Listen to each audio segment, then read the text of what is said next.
Stuart, I just need to indicate that the Commission will not be sitting tomorrow. There are some circumstances that make it unavoidable, but we'll resume again after today on Friday.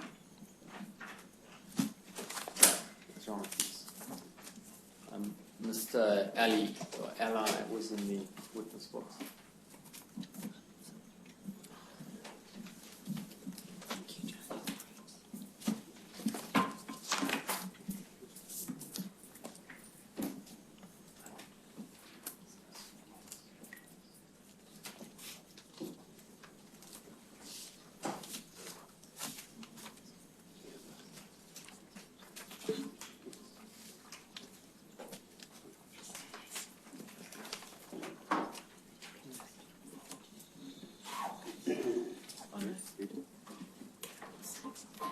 Is he here? He's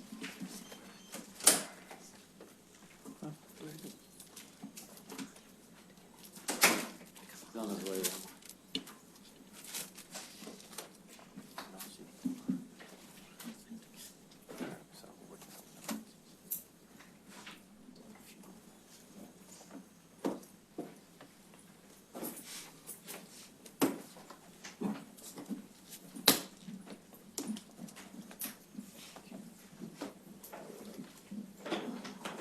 Yes, Mr. Stewart. Mr. Ella, I want to deal first with the Judicial Committee and how the Judicial Committee dealt with the allegations that had been raised by BCG. Now, firstly, as I understand it, you and Mr. Bowditch and Mr. DeRoy had already formed a Judicial Committee to deal with unrelated allegations, is that right? Yes. And they were allegations briefly put to do with BCG's father's relationship or possible relationship with another woman, not his wife, is that right? That's correct. And then when these allegations of BCG were brought to the elders, you then dealt with them in the same Judicial Committee, is that right? The same members of the Judicial Committee, yes. Yes. So you didn't have an independent investigation first and then decide to form a Judicial Committee. You just subsumed them into the discussions and investigation you were already doing, is that right?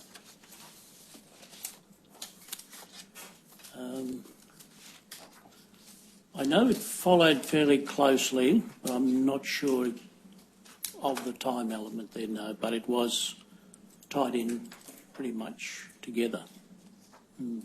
Well, that's right, isn't it? That in the meetings that you had with various people who were involved or had an interest or were witnesses, you discussed these matters together. In other words, the question of BCG's father's relationship with another woman, as well as BCG's allegations. That, I believe, came at the end, later, after we had dealt with the father. Well, I'm going to show you your notes in a minute. We'll come to that, but let's just get it clear what you mean. Do you mean to say you dealt with the other allegations and made a finding on them, and then only thereafter you dealt with BCG's allegations? Yes, followed through, yeah. Okay. Now, I think your memory may be failing you on that, Mr. Ally, and in that regard I'll refer you to tab 3 of the tender bundle.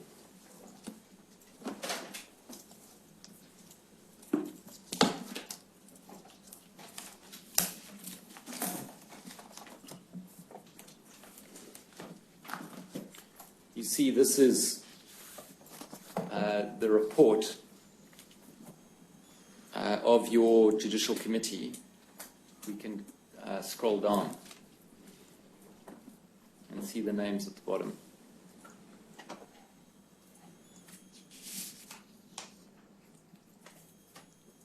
This is the report, and where your finding was on the last line there, loose conduct and lying, and the brother was disfellowshipped. Do you see that? Yes. Right. Now, at the time that BCG raised her allegations and you dealt with them, her father was not disfellowshipped.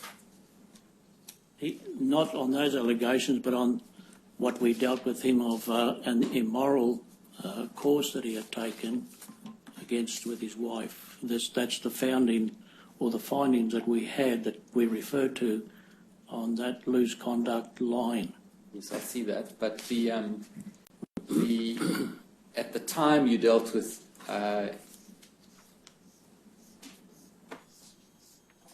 BCG's allegations, you had not yet disfellowshipped the father. Is that right?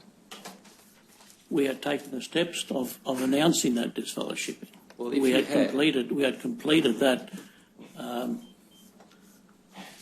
sitting with him and decided that he needs to be disfellowshipped for what he did. Well, if he'd already been disfellowshipped, why were you investigating further allegations against him? What came through after that, they have the person who has this loose conduct in line and was referred to disfellowshipping had 7 days to appeal if he wanted others to hear his case against what we decided. Then a further committee could be made available to follow through. So there was at least 7 days before we could announce that he was disfellowshipped, that he acted in that way of saying, I would like another committee to sit in and hear my situation. All right, well, let's just straighten out the chronology. If you take a look at tab 4.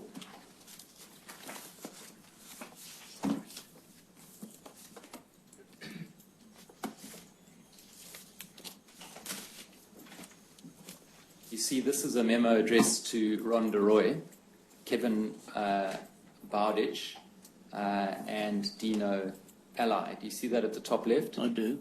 And it's headed Appeal on basis of repentance. And it says, Dear brothers, I wish to appeal.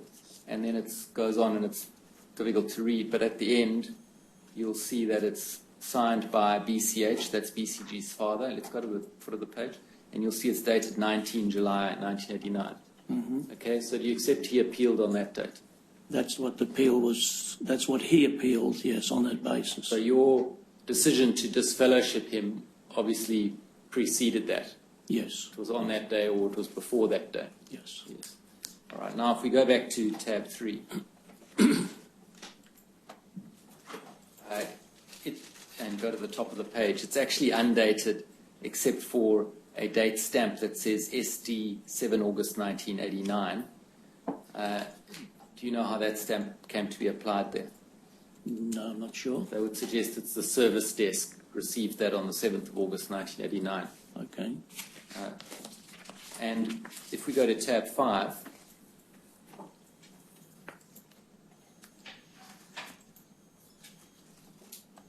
you'll see this is the decision of the appeal.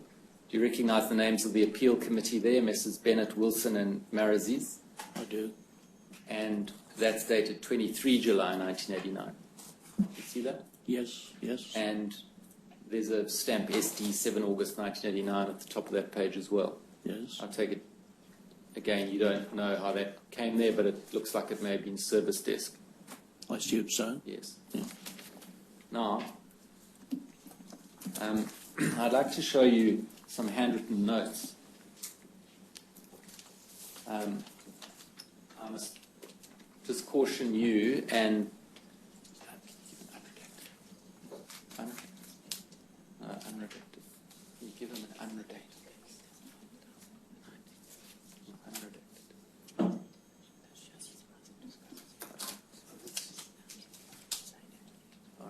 Okay, I understand you've been given a copy of some handwritten notes that's been redacted, but with pseudonyms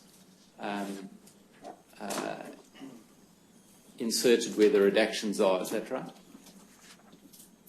Okay, yep. Is that what you have? I have, yes. We have copies on the bench.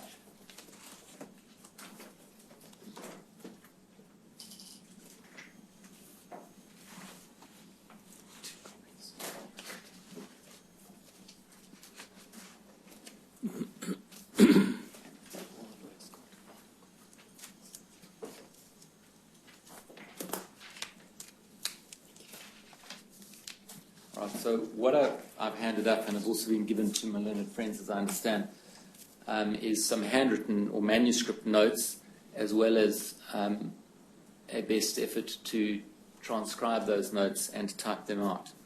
Now, firstly, Mr. Ally, are these notes yours? In other words, they're in your handwriting, are they? They appear to be so, yes. Yes.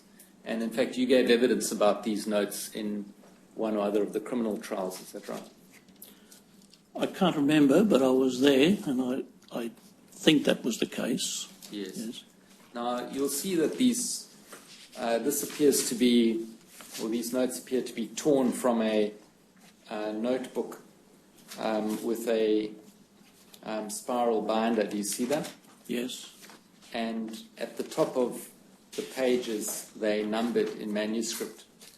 You'll see 1, 2, 3, and so on. Do you see that? I do. That numbering, is that also your manuscript?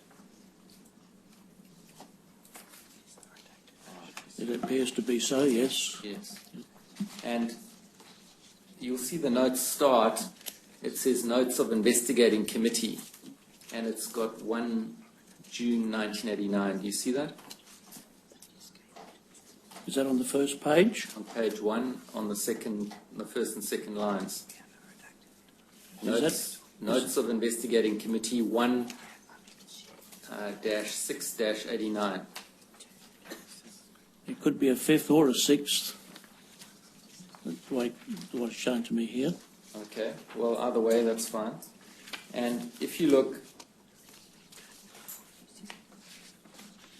at the page which has page 14, it's Ringtail 1494.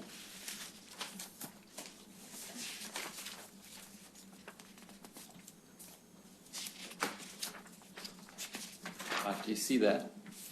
Now the next page is actually unnumbered.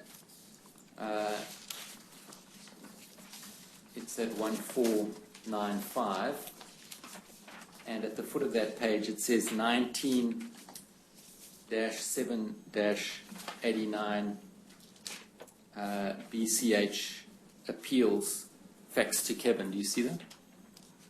Is that on after page 14? And there's another page without that 15. Yes. At the bottom of that? It's an unnumbered page between Yes. 14 and 15. Yes, I see that.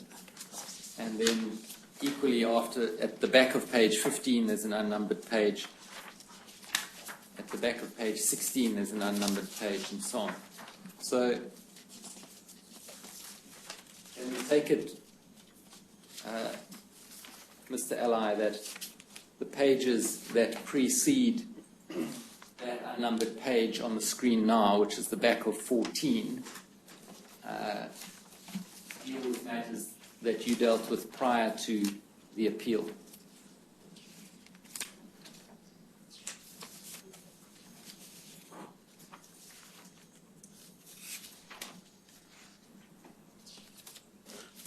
It's very difficult to read. It's okay to take a little bit of time to look at that. Yes.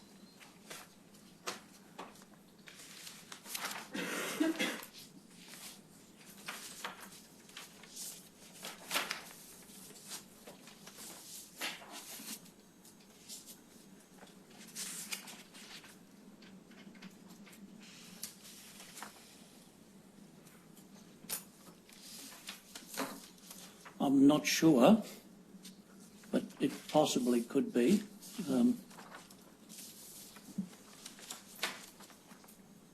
Well, I'll show you, Mr. Ally, how it stands to reason. The pages are numbered in order, and they're numbered in order by you. That's right? Generally, the first pages are seemingly in order. I'm not sure where.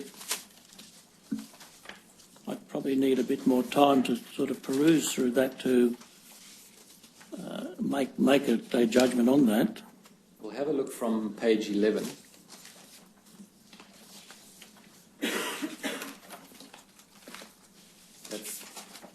ringtail 1488.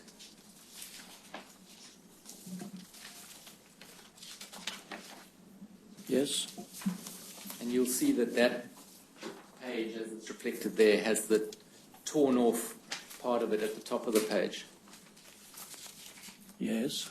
And then the next page, which is unnumbered, has the torn off part at the foot of the page. At the bottom. Yes. Yes. And you'll see what's more, that those torn off tabs actually match. Do you see that? So that what's on the screen is reflecting what's on the page. Well, you just look at the page if you like, it's easier. Yeah. Mr. Ally, if you look at page 11, and then you look at the next page, it's actually the reverse of page 11, isn't it? Yes. Yes. You can see how the tabs match up. You see what I mean? I see it. Yes. At the bottom, the tear. Yes. Yes. And the tear. And page 12, the reverse of page 12 is actually numbered 13A for some reason. But you see that it's the reverse of the same page. Yep. Yes. Mm-hmm. And 13 then has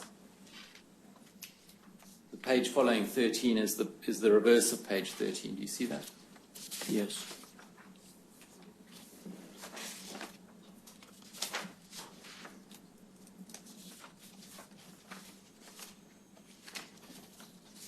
Right. Now, if we go back to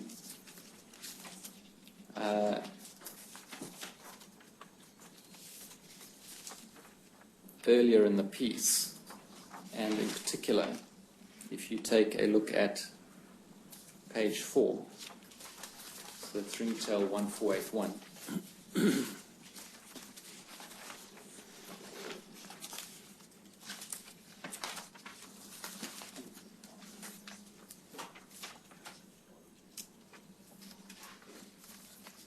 In the middle of the page, there are two names that are written there. It's BCG and BCI.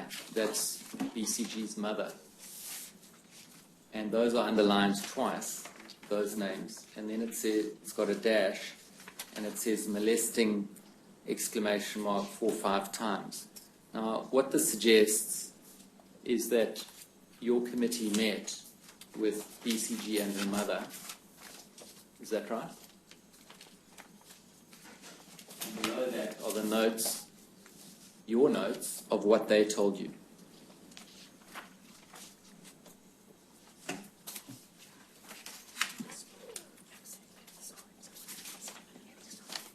It appears to be so, yes. Yes. Yes.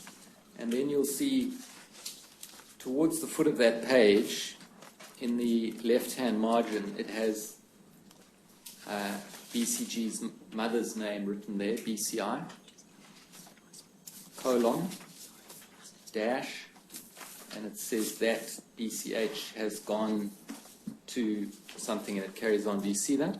Yes. Right. Now, what you've recorded there next to those dashes is what BCG's mother told you, not so. Your note of what she told you. I can't remember that now. Well, that's how the note is structured, isn't it? You've got her name, colon, and then you've got a number of points noted down, suggesting that that's what she told you.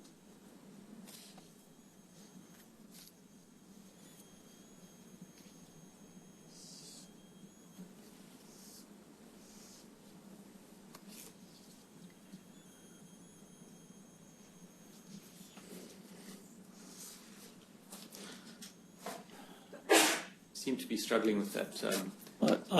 No, that's true. But I'm not. I'm trying to ascertain whether the mother was there or whether this was a flow on from something that came up from.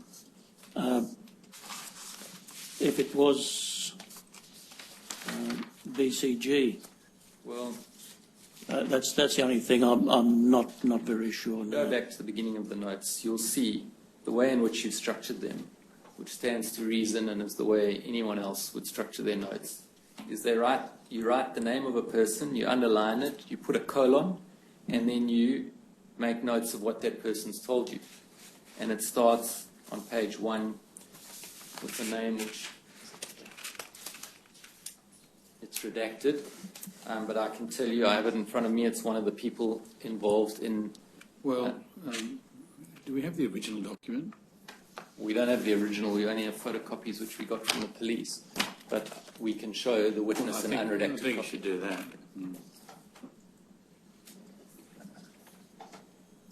And are there lines on the page above BCI in the top third? Is that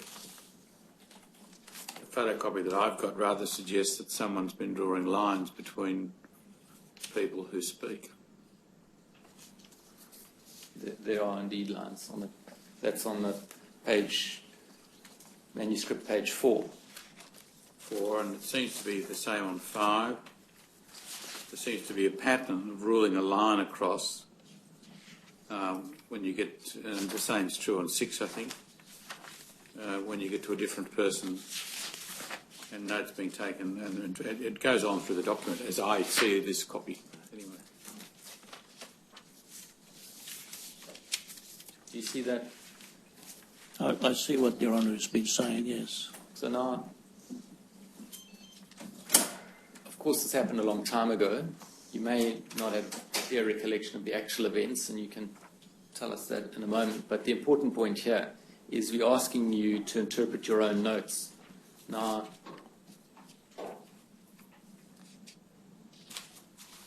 the way in which it's structured makes it very clear, I suggest to you, is that it's recording that you, as you met with different people and they told you things, you've written their name and you've recorded what they've told you. Do you accept that? Based on what's been written here, yes, I would accept that. Yes. And there's no reason to suggest the contrary, is there? On the face of that, I wouldn't object to that, no. We are getting you an unredacted copy, but we can deal with what's on page 4 in the meanwhile. Do you have page 4 in front of you? Yes, yes. It's the one on the screen. And you'll see the last line says BCH, that's GCB's father, has abused 2 younger children, possibly, and then it says BCK, that's the oldest daughter, 2, at age 2. Do you see that? Yes. Now, that's what the mother told you, didn't she?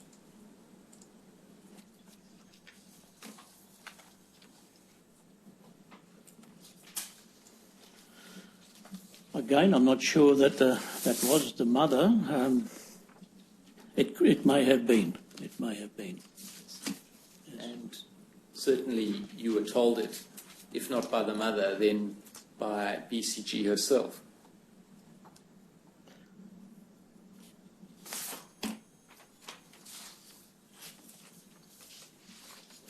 That I can't recall, but if it's in the notes that BCG did that... Well, the note suggests very clearly that it was the mother who told you that, because you got the mother's name, colon, and then you jot down a few points that she made, apparently, and then it says, dash, being a new one, says BCH has abused 2 younger children, possibly BCK2 at age 2.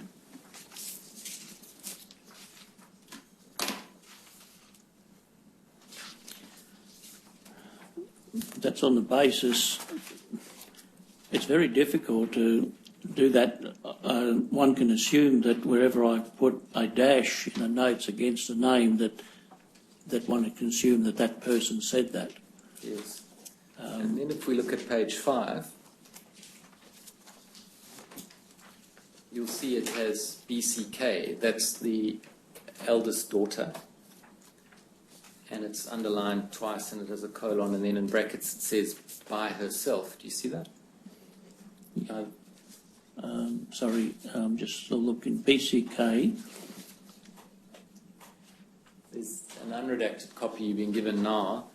Obviously, you appreciate, Mr. Ally, that we're doing our very best not to mention the names of these people involved. Certainly.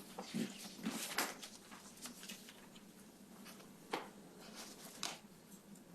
So do you see page 5? Yes, I've got that now. And you see it has the name of the oldest daughter, Correct. who I think is your daughter-in-law. Yes. And it says in brackets by herself. Yes. And then there are various things jotted down there. And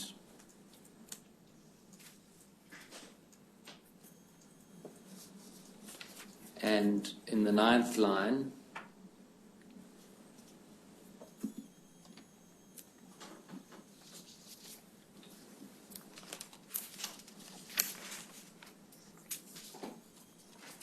it says on abuse to, and it mentions her name, question mark dash, and then there's an arrow, and it says yes, at age 3, remembers vividly. Do you see that? Yes. So she also told your committee about having been abused by her father. Yes. And this was your judicial committee prior to the appeal committee. It appears that way, yes. Yes.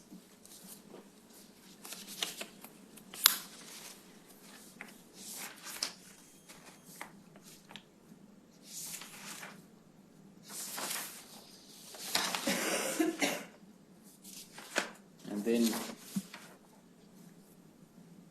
if you look at page 8,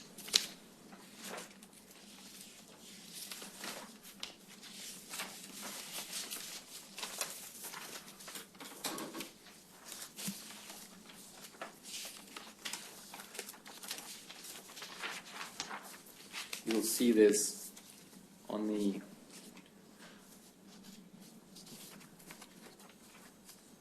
sixth line where it's indented. It says she does not like what Dad is doing with, and it has a redacted name, that's the other woman, and commendably when pulled up before the other woman by the father to deny charge of molestation to the eldest daughter, BCK, she insisted on the truth despite the father's efforts to the contrary. Do you see that? I do. And the she that's referred to, you will see, is the eldest daughter herself. If we go to the previous page, page 7, right at the foot of the page, well, you can see the page there. You'll see down the left-hand side there are a couple of bits that are underlined. Near the middle of the page it says next day, or sorry, that day, no, next day. Then 3 lines below that it says that night. And then right at the foot of the page it says same night, we visit BCK, that's the eldest daughter, for some talk on Watchtower articles.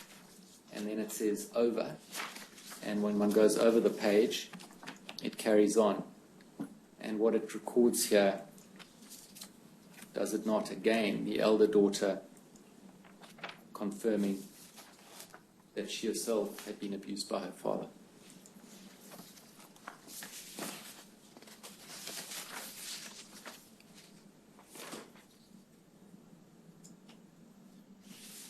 It does, yes. Is that your references to the second line? It's the second indented line. Yeah. Yes. Second and third. I beg your pardon. Third and fourth. Deny charge.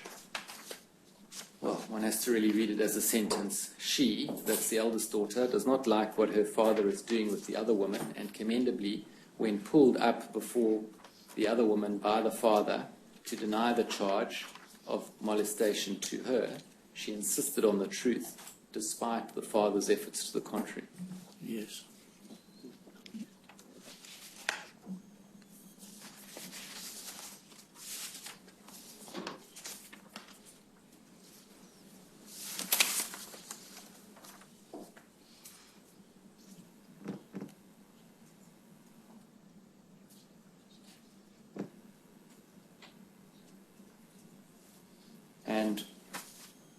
if you then go to the reverse of page 11, which is Ringtail 1489,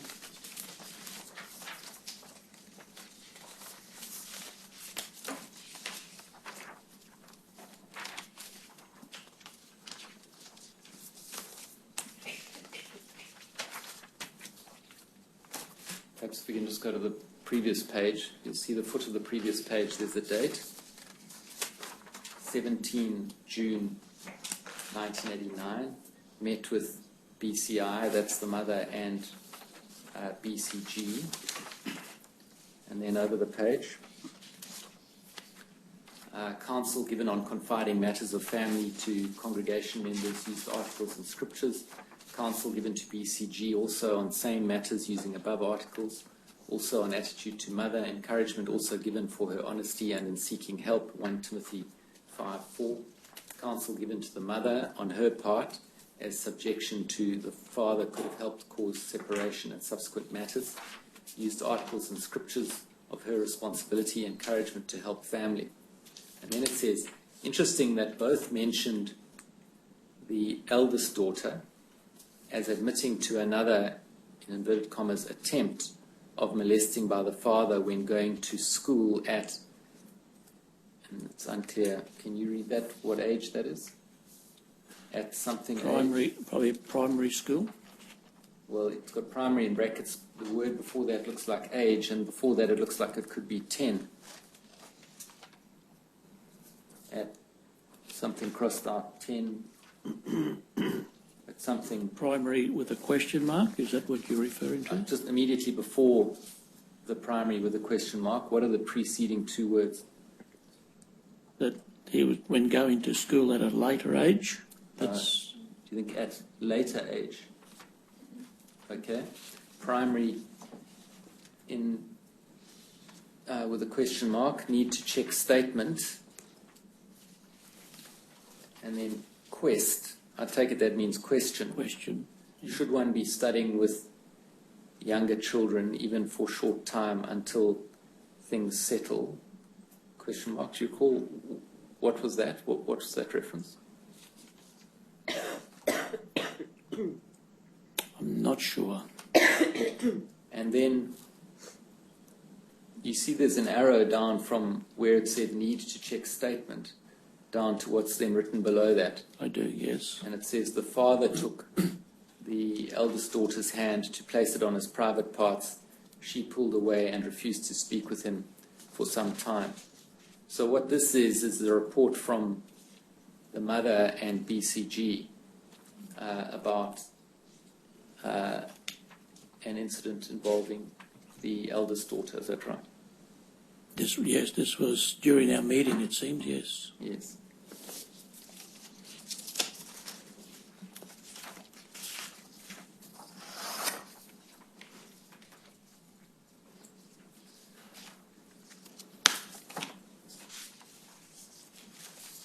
And then finally, for now, at page 14,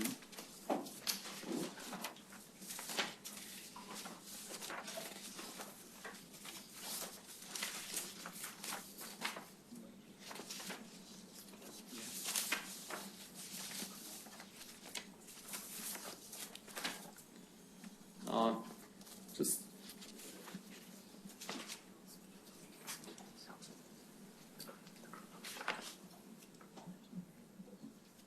you'll see at the foot of the page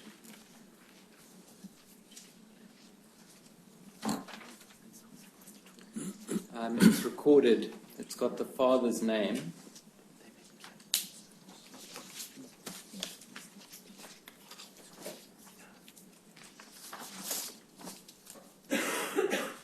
And then can you read it out? Read your handwriting, Mr. Allard.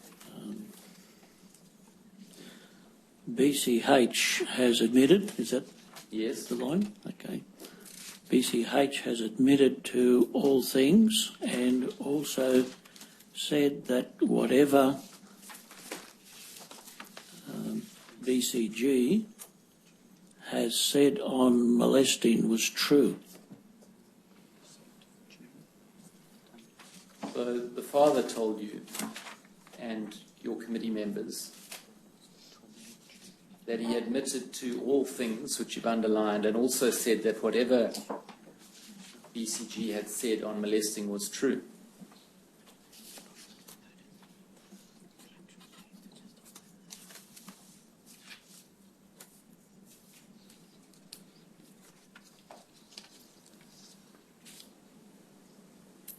That's how it happened, isn't it?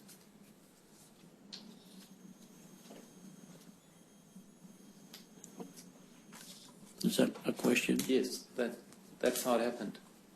That's, He admitted to your committee. yeah, it seems he did. Yes. Yes. And it was only thereafter that you disfellowshipped him, and that was on the other grounds in relation to his relationship with the other woman.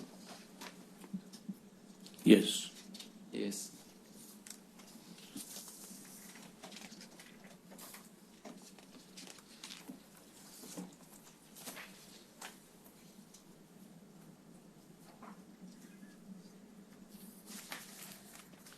Now, what did you do with these child abuse allegations that you'd received from two daughters directly and from the mother in respect of the much younger daughters? What did you do with those? This was, from my memory and from the notes, it'd be good to read them in entirety. I believe that at the end of our findings, we could only, having dealt with one issue at that time with him on the first matters of leaving his wife, the father leaving his wife and going off with another woman, we had to deal with that. From what's been brought out here, it would seem that having done that, he appealed that decision. And it may have been, and one would need to have to see any other notes with the appeals committee, that the other matter then may have been dealt with, but we needed to finalise that particular case against him and what he was doing at that moment. You told me yesterday that you didn't have corroboration or an admission that enabled you to find the allegations to be proven. That's not right, is it? Well, on the basis of the notes, that's what was my recollection at that time. Yes. But that recollection is not correct, is it? Well, it appears that from the notes that some allegations had been brought out, and that's would need to be taken. More than allegations brought out, you've got apparently an admission. Well, we still needed to then, in any judicial committees, follow through more thoroughly with, because it's a one. What more do you need if you've got an admission? I believe that on the other notes he may have denied that he only said that to do what he can to get out of that situation. But that's the aspect that we would look at. But in my recollection that beforehand, without the use of the notes, we needed to follow through with sustaining or substantiating those matters as well. Mr. Ally, you had received allegations of extremely serious conduct by a father against 4 of his daughters. Not so? They were allegations, yes. Yes. Well, they were allegations, but they were directly from 2 of the daughters themselves, who by that time were adults, albeit young adults. That's right, isn't it? Yes. Yes. I'm sorry, can I ask again that last, what you said at the end there? 2 of the people who reported this abuse to you were themselves the victim of the abuse. And at the time they reported, they were adults. Yes, yes. They were not very young children. You're talking about BCG and her elder sister. Yes, yes. And you then had the mother tell you about what the father had done to the two younger daughters. It seems that way in that's what she You told might us say. yesterday that you believed BCG. Yes, And you said that you thought she was very courageous, yes. and you believed her. I stipulate that again. Yet you regarded the adultery allegations as being more pressing to deal with those than these serious allegations. How can that be? Well, I don't think it's quite as simple as ignoring it. We didn't ignore it.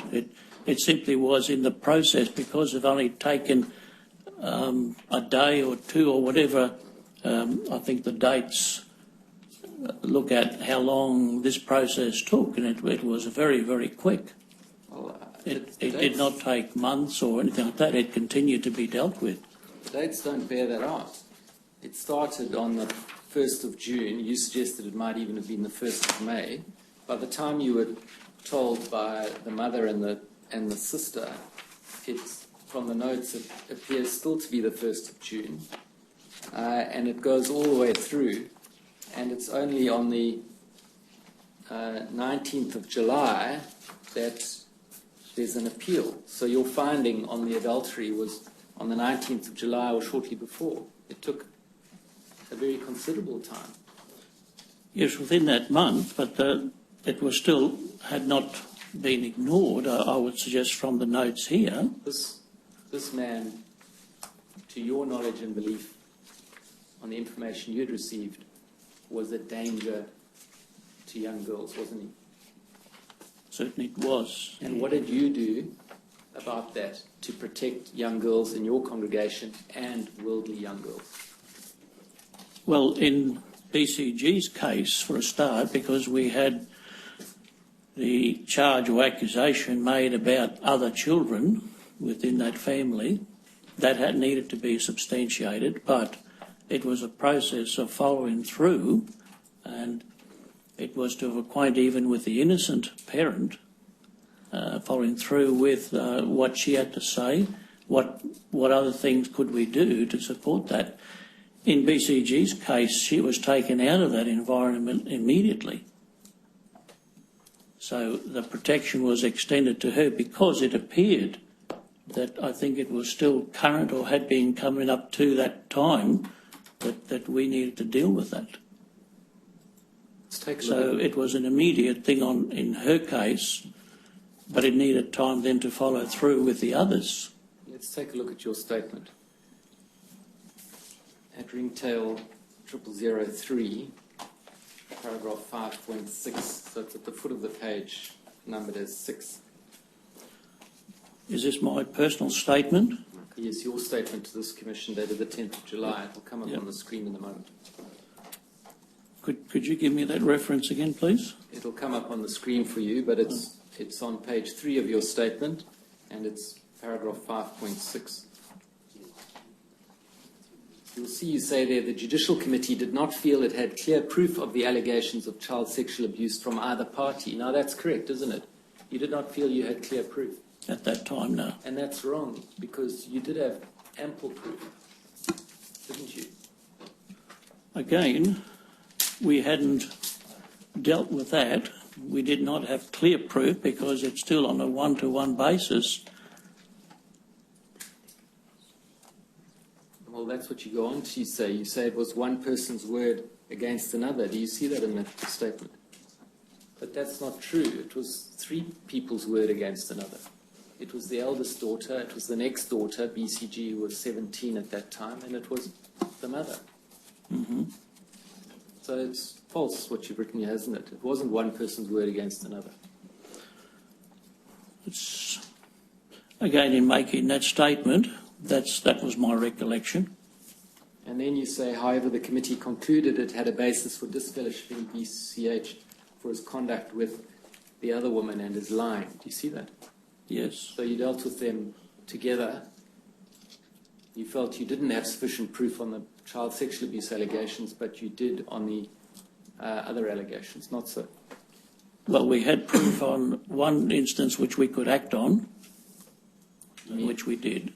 The adultery, yes. And notwithstanding the admission made by BCH and the evidence of the mother and the two elder daughters, you felt you didn't have sufficient to act on the child sexual abuse allegation? Not at that time, no. Well, let's take a look at your report to Bethel, back to the branch. It's at tab 3.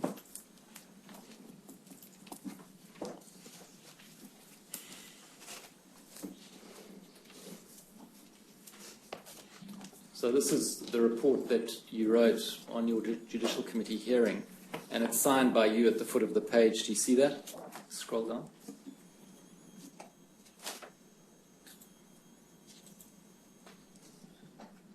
See that? Yes, I take it you agree with what's written in this report? I do. That's why you signed it? Yes. Yes.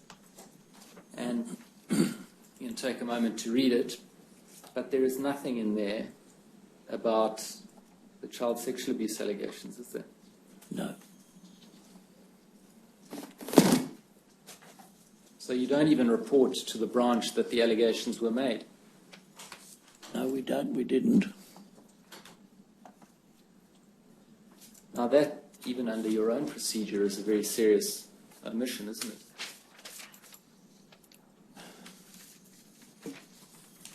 It would appear so, yes.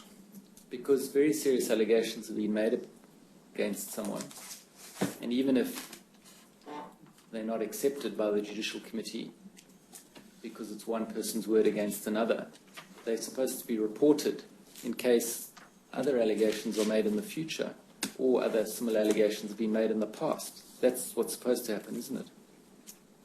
No, I think that the recent not the recent ones, the guidelines that we had at that time did not suggest that we report that to the branch. That came, I think, more prominently anyway, in the 90s, early 90, 91, 92. The 1991 guidelines. Yes. What is the name of the guidelines that have preceded the 1991 guidelines? I think that was pay attention to the flock. I call for that, Your Honour, perhaps from my learned friend Mr. Totley's client. The preceding manual to elders, the one that preceded the 1991 book, which is at tab 80. Your Honour, I haven't got it with me personally, but if we've got it, we'll of course produce it.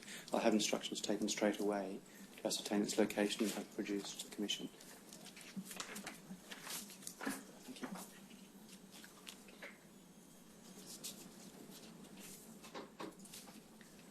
I suggest what happened here, Mr. Ally, is that you and your fellow members of the committee wrongly concluded that there wasn't sufficient evidence to accept BCG's allegations.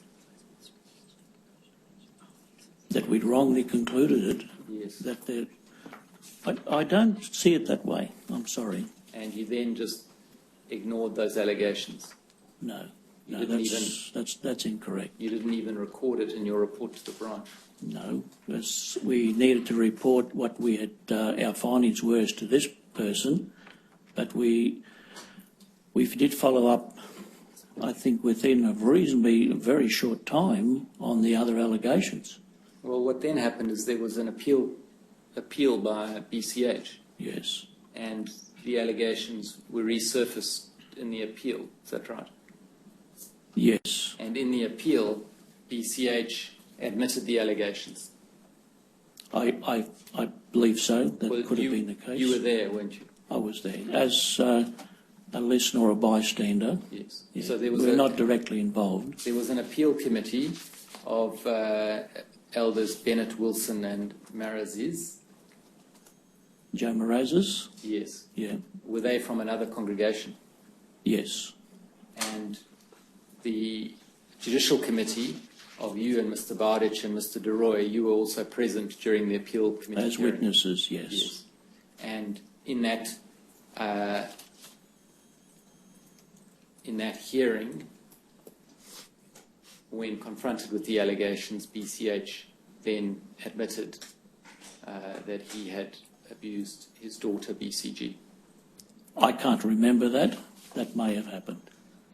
And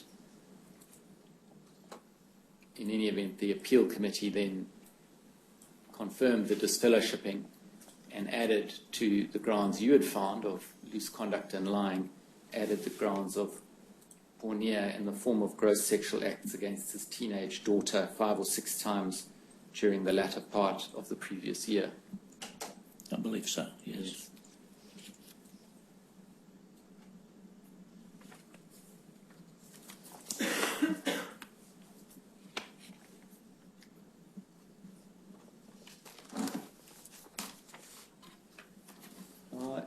If you felt you didn't have sufficient proof,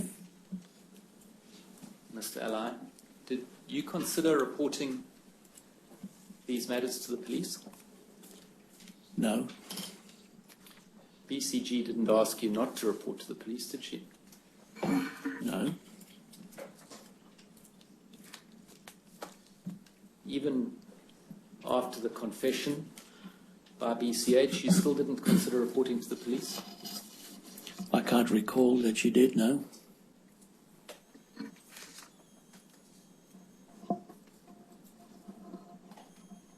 Well,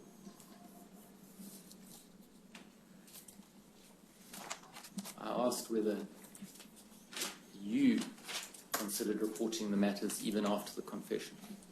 I did? Yes, did you? You didn't, did you? No, I didn't, no.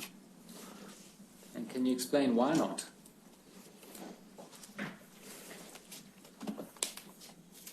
Well, you mean after the appeals committee? At either stage, you'd had 2 confessions, judging by your notes, but at either stage, why didn't you consider reporting to the police? Well, that was still in the process of finding the facts on the charge of porneia that had he was guilty on porneia and needed to be disfellowshipped on that. Well, after the appeal committee, the facts had been found. There was no fact-finding continuing. After the appeal committee, why did you not consider reporting to the police? Because it's still a matter of dignifying the person, of allowing them that opportunity to do that. Do you not think this man should go to jail? I'm very happy that eventually he did for what he did. Well, that was only because BCG, some years later, found the strength after she'd left the church to report to the police. In the interim, you and your colleagues didn't report to the police at all. No, we didn't. But do you think it was okay for this man to be walking the streets and continuing an ordinary life, having received these allegations and confession? It's certainly not a good thing for him to be freely doing what he was doing. I agree. Wasn't it your duty to your fellow women, men and children to report a man like this to the authorities so that he can be properly charged and, if found guilty, put in jail? Well, the police tried to do that. Well, they only tried to do it years later when BCG reported to the police. All those intervening years, you had it within your power to report it to the police and set the train in motion. Not so. Well, still, we did not have, I guess, the direction to be able to do that, and which I'm glad today that it has encouraged us now to follow through in seeking legal aid to do whatever we can to not only protect the victim, but to prevent anybody else being molested. Well, the real reason, isn't it, is that you see your structures within the church as standing in the place of the civil structures. Only when it comes to spiritual matters, and if those morals have people or those within the church have crossed those the guidelines, is to take the steps to remove the person, protect them through either instructions or personal counselling to those that are involved with that family and warning them of not allowing their children to stay overnight with this person, never to be alone with this person, never to work alone or go anywhere with that person. So many have been made aware of that. You regard the police and prosecution authorities as worldly authorities and therefore not to be trusted, isn't that right? No, I don't agree with that. And that's because you have your own structures which displace the secular structures. No, we try to work in all the time with the legalities of anything where the authorities need to handle cases like that. We will work in with that on the advice that the legal department give us.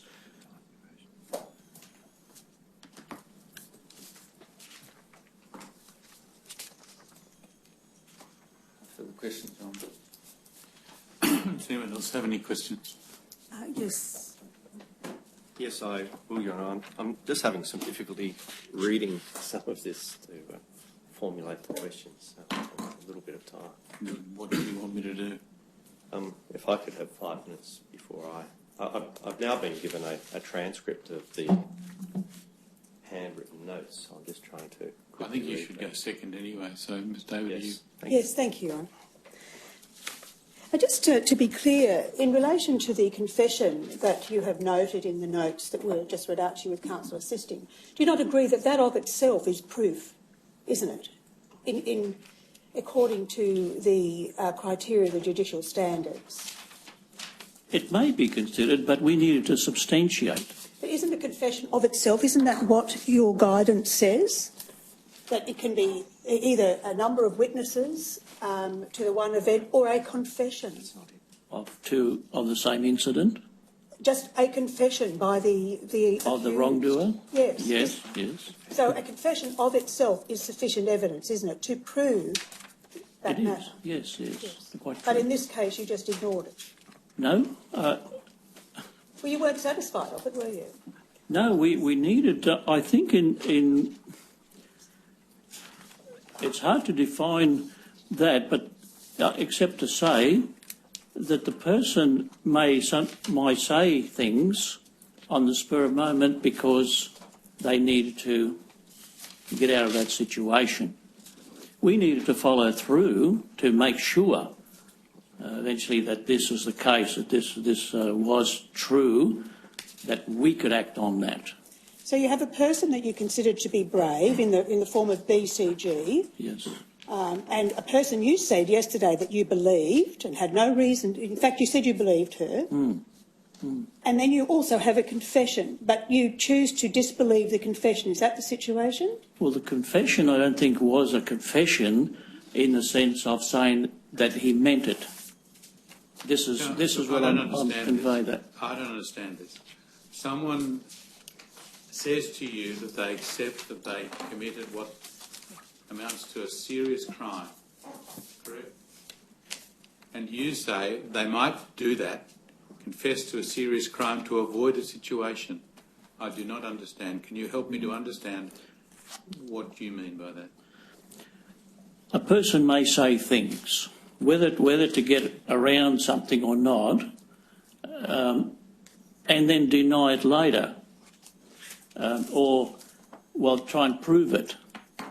It was that manner. It was the manner, perhaps, that we needed to follow through to make absolutely sure that because if a person says that and then backs away from it later, we're left stranded, and then the victim is also left stranded. And we found that to be the case with what proceeded after that with the courts, where even they found it difficult to go through a number of times to get him to admit to that. And even then, they found that he wouldn't do that. So this is what we were faced with, I feel. I can't speak for the other members, but we needed to follow through to substantiate that thoroughly and make sure absolutely that it was absolutely true. That's the way I would I would comment on that Is this reason. your own thoughts, or is this how the Jehovah's Witness decide issues? Well, we need to find the evidence, Your Honour, on But are the these your person own may thoughts, say. or are these what the Jehovah's Witnesses generally, how they generally This conduct is their inquiries? our guidelines that we need to follow through and substantiate that. Yes. So even when someone confesses to a serious crime, you don't accept that and make a finding based upon a confession?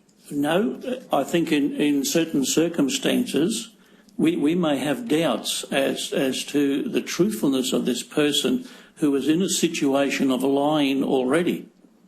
We found him time and time again to either say things, deny things, and so on and so forth, and we had a battle to try and make something concrete in his case, and this is why you've seen that in the reports that he continued. We put that charge of deliberately lying, and that's serious, and that in itself can disfellowship a person. Well, it may be serious, but sexual assault of a child is very serious, isn't it? It is. And here you had an account of what happened from a person who you've told this hearing you believed. You also had a confession from the person who was alleged to have committed the act. And you tell me that the rules of the Jehovah's Witness didn't allow you to make a finding based on that material. Is that right? No, that's not correct, Your Honour. We have someone that we believed what she said. We have another person who lies about what they said. He may say certain things, but we have no proof that we can believe this character because he has a reputation of lying. Why couldn't you believe what he said based upon the fact that you accepted the truth of what the woman had said? Why wasn't that enough? Because we still need at least two witnesses to a matter, but reliable witnesses, I suppose we would need to say, to actually substantiate those charges or to make a charge stick.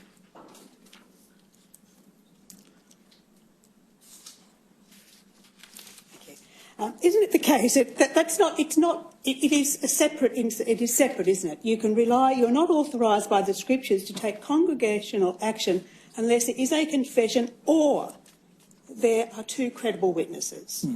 Yes. That's the position. Just to be clear. It is a position. Yes. You just changed that in your previous answer. See, isn't it the situation that you are reluctant, aren't you, to make findings of such a nature against a brother who holds a senior position within the congregation?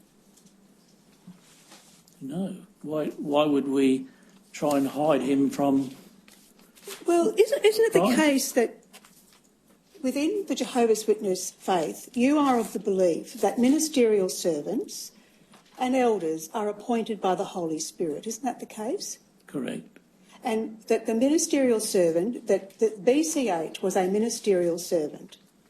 Yes, he was. And he was a person, therefore, who was regarded within the congregation as someone to be looked at highly. No, we don't see it as highly. Well, don't you see that appointments by the Holy Spirit is a rather special position within the congregation? It's more of a slave than a position. It's not as if we hold some dignified role or dress differently or whatever. We're there to work, you could say, as shepherds, to try and care for their needs and to help them. All right, just coming back to the appointment process, the appointment process, you believe, is that those positions you are appointed to those positions by the Holy Spirit. Isn't that the case? One has to go through a process of defining that. One has to have the qualities first, so it may take some time for them to demonstrate that first, So before they're recommended to that. That's right. So once they're recommended by the Holy Spirit, and it is really that, isn't it, by an appointment by the Holy Spirit. Do you agree? We, in the congregation, we recommend that person be appointed. We send that recommendation to the branch. They look at that situation. They pray over it. They look at the whole record and they decide when that person is appointed or not. We, in a local atmosphere, don't do that. Did you have any involvement in the appointment of recommendations or appointment of BCH at all? No. But you would agree, wouldn't you, that to find out that a brother had in fact a person who was appointed by the Holy Spirit as a ministerial servant would call into question your process somewhat, wouldn't it? No, I don't see why. What we need to do then as elders, and there's usually a body that's involved in the congregation, is monitor even each other. If one of those appointed men is displaying a particular sin or a weakness in a certain regard, that help will be given before he reaches a time before he can't be turned back.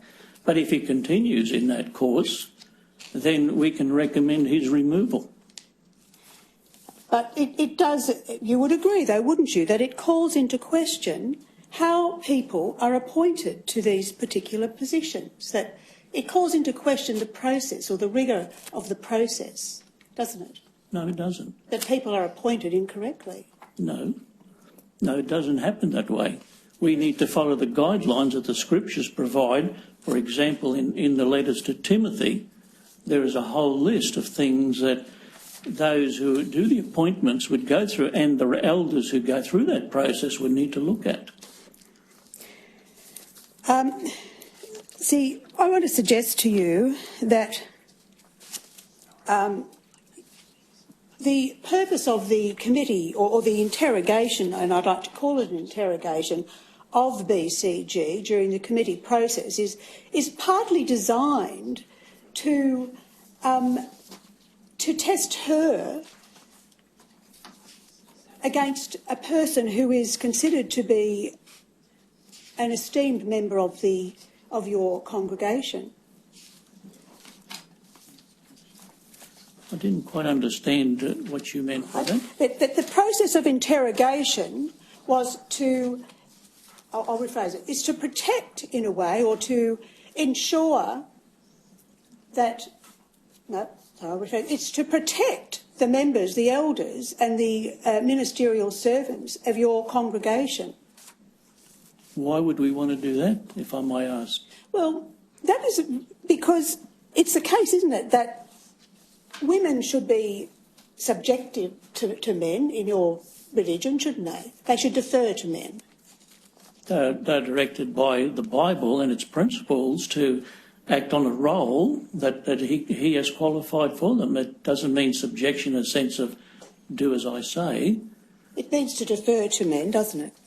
It defers to the authority of certain men, yes. Okay. When you said that yesterday that BCG was very brave in the committee meetings, what did you observe about her that made you conclude that she was brave? It's not an easy reading our articles and the direction from the branch on those things, and there are wakes and watchtowers that acquaint us with the pain that a person and the suffering that a person goes through and how they may feel. And even as a father, one would imagine my own daughter, who was about the same age as BCG, to be able to stand up and tell the elders how she felt. It wouldn't have been easy at all for her. As a father, I felt for her, and I could see that she took her time. We encouraged her to just relax, take her time, no matter how long it took. That as long as she felt comfortable with telling us, because she wanted to explain what had happened to her. And I believe we did that. We wanted to allow her that time, but I felt that she had courage to be able to do that, to explain those feelings and the hurt and the pain and every detail that she went through and what her father did to her, which I guess brought out in me certain feelings of anger, perhaps. Anger towards the BCH? Towards him, yes, the father. And yet you chose not to do anything about it? Well, my own feelings put aside, I still need to deal on a rational basis, keeping those feelings and knowing what she was going through. These are serious. One cannot ignore that. I know I spent some sleepless nights with knowing things like that afterwards as we dealt with her case. You mentioned that in your statement, that you spent some sleepless nights, but none of that translated into any action to give BCG any support, did it? No, it did. It did, because the other two brothers who were closer as a family were doing everything to house and protect her. There was a neighbour that lived close to the family that also took her in.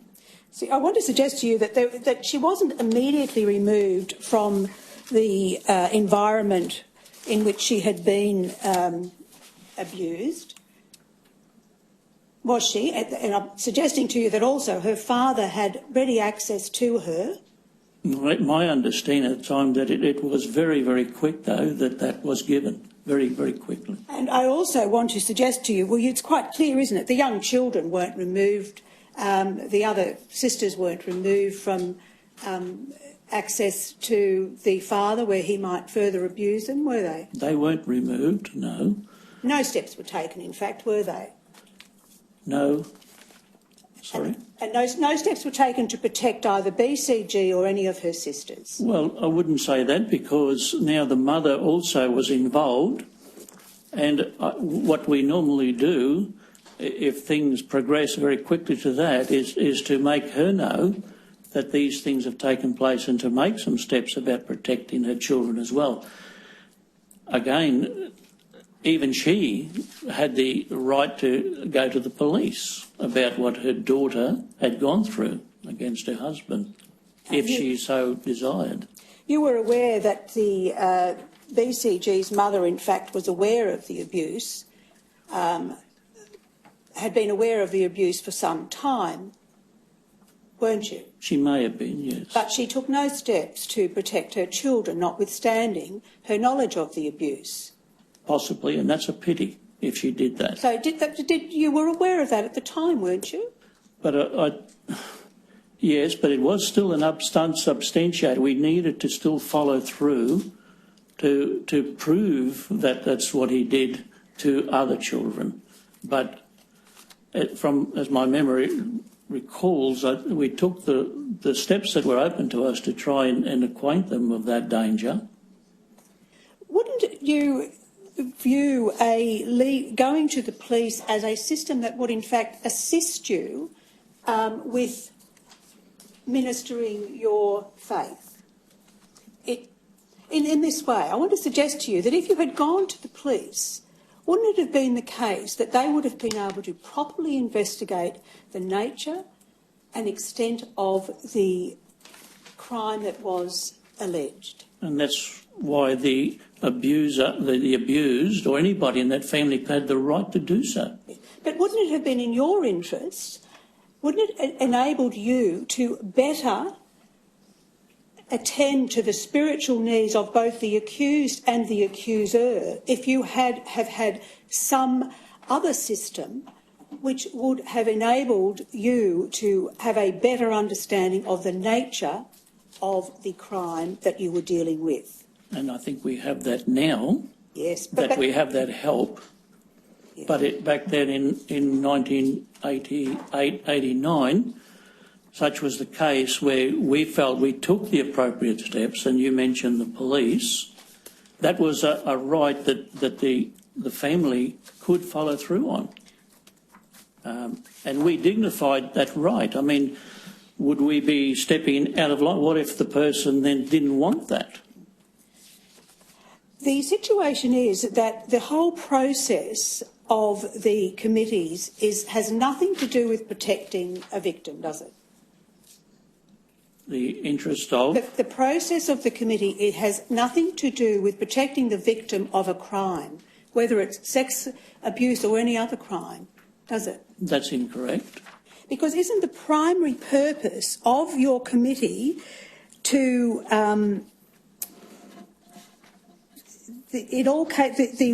is to restore, in every situation where guilt is established, the primary endeavour of the overseers is to restore the wrongdoer.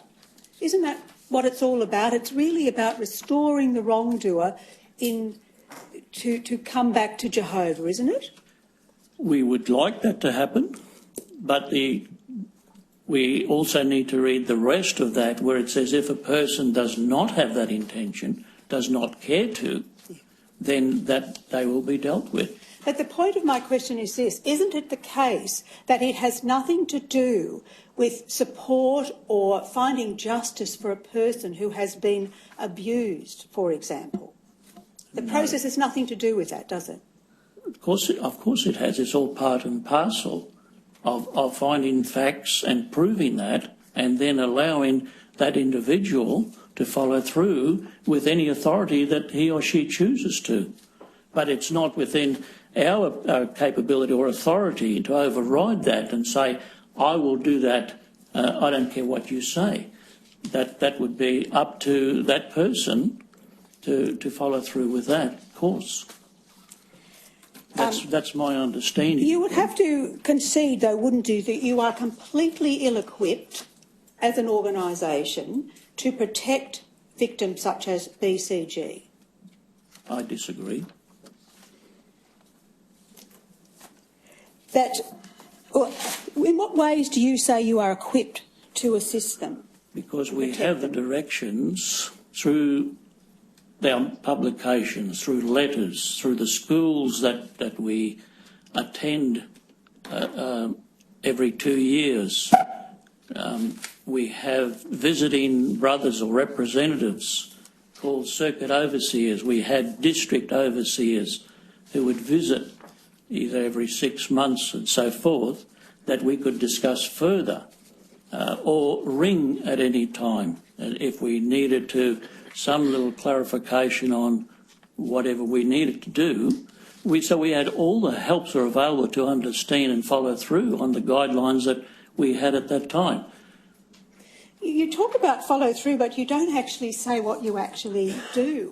Because I want to suggest to you that at no stage did anybody from your congregation even try to assist BCG by giving her some spiritual guidance through the scriptures, by talking to her about the scriptures, how she might feel better about herself after her abuse? No one did that. There was a lot of follow-up. Well, after what she went through, there was a lot of follow-up.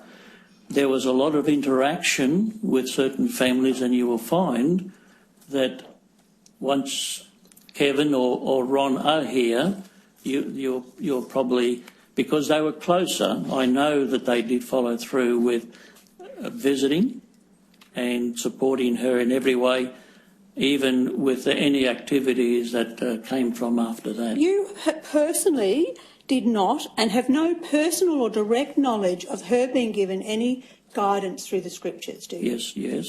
Yes. You were never present when she was given any guidance by the scriptures, were you? I think the notes probably in the next meeting that we had, there were many articles I think that were quoted that suggest that. Outside of the committee meetings, there was no guidance given to her from the scriptures, was there?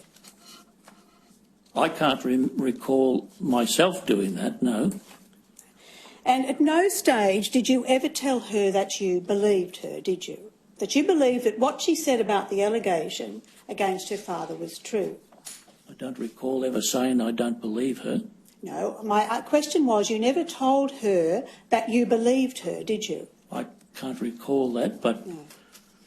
No. You never told her that you thought she was brave for coming forward, did you? I thought I did. I believed I did. Did you ever tell her that it wasn't her fault? Of course. It's something that she is a victim.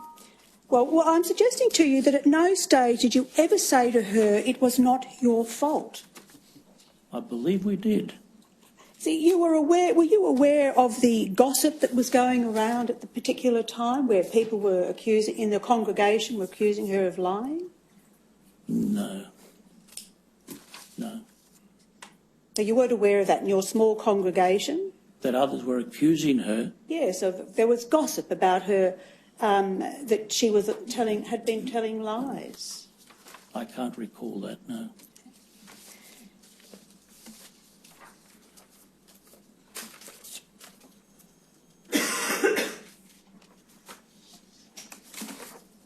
Excuse me, I'll be a minute.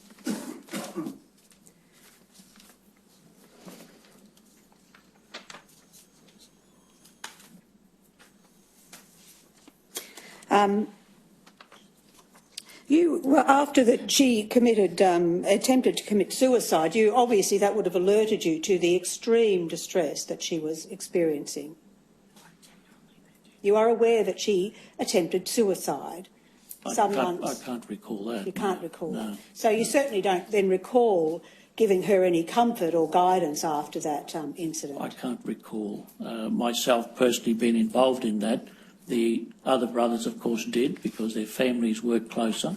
Well, you don't have any recollection and you don't know what your other brothers did in relation to that, do you? Yes, I do. Well, you just said a moment ago that you didn't even know that it had occurred. No, but I know that the support that they gave her and the comfort too of taking her into their homes.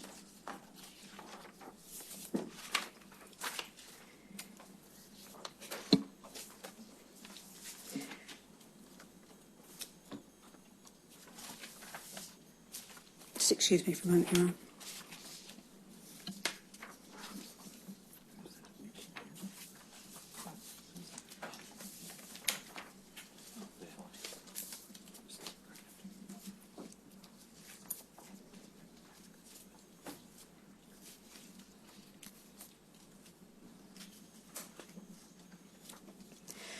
During the committee process, there was a period where you all individually questioned her separately. Do you recall doing that with BCG? No, we're all together. Do you recall? See, I'm suggesting that there was a period, wasn't there, that you were all separately had the opportunity to question her without the others? No. No, that didn't happen. Our judicial meetings are always together, the three elders, whoever they may be. That is the process. You were testing her for inconsistencies, though, weren't you, when you were conducting your inquiry? Can you give an example of that? I'm just asking you, you were testing her for inconsistencies by asking her repeatedly to tell her story? No. If we needed to clarify something and put that in place so that we could better understand, that would be the only occasions that we would ask that particular question, but we wouldn't ask repeatedly if we already knew that it happened. Why there would be no sense of us doing that. But you would agree, anyway, in the event that through seeking clarification, you were satisfied then that whatever she said, that her story was a consistent story and that it was a believable story? Yes, we wanted to now ensure that so that if we needed to follow up with the father, that we had some of what happened in detail so that we could then follow through with that too. But never to question BCG on her. Whether we believed her or not, that would be not correct. Do you still have your notes in front of you that you had made of those meetings, the handwritten notes? Handwritten notes of the meeting, yes. Can you please turn to page 5 of those notes?